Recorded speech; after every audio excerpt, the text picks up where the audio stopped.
Yeah, McCloud's a kind of a unique situation in some ways. Basically was an idea of a couple of guys in the late 1800s of how to get to the timber in the McCloud Flat. Here, it was some of the finest timber in the world. So they built a few buildings, had a few houses for a few workers, and decided to build a railroad from Sisson over to the McCloud area.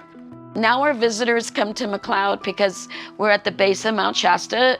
We also have the oldest golf course of Northern California. We also are known in the McCloud Falls for fly fishing and the McCloud rainbow trout that's been planted all around the world.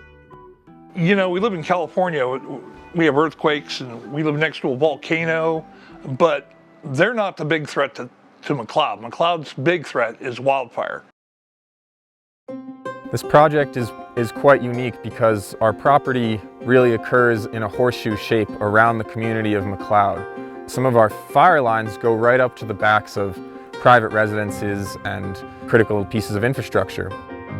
We believe that managing these kind of critical barriers between town and those very large contiguous ownerships can make a difference, and I certainly hope that other private landowners will take PFT's lead here and start to deploy fire as a tool, not just for community protection and habitat restoration, but really as a tool for forest management. We're using fire in part to improve biodiversity and resilience at the landscape level and to create wildlife habitats for all the different wildlife species that depend on this landscape. But we're also enhancing the extents of these important habitats because they influence fire behavior. For us as Indigenous people, fire is its own being.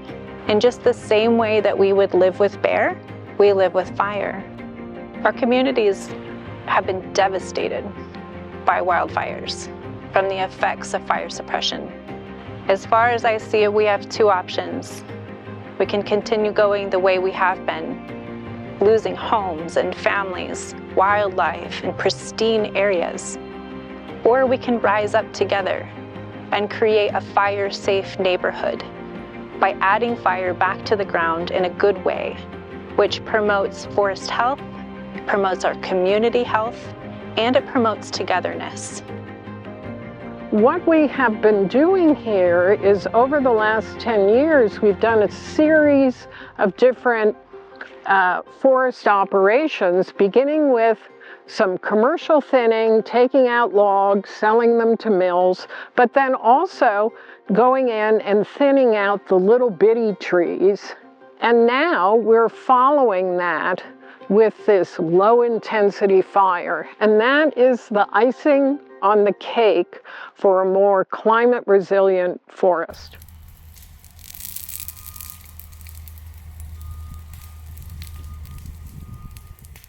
There's a lot of considerations we take to do the implementation of the prescribed fire. Fuels, weather, topography, on-the-ground safety for the men that are there. Why are we doing all of this? We're doing this to protect communities, to protect the wildlife, and to save our environment from these catastrophic fires.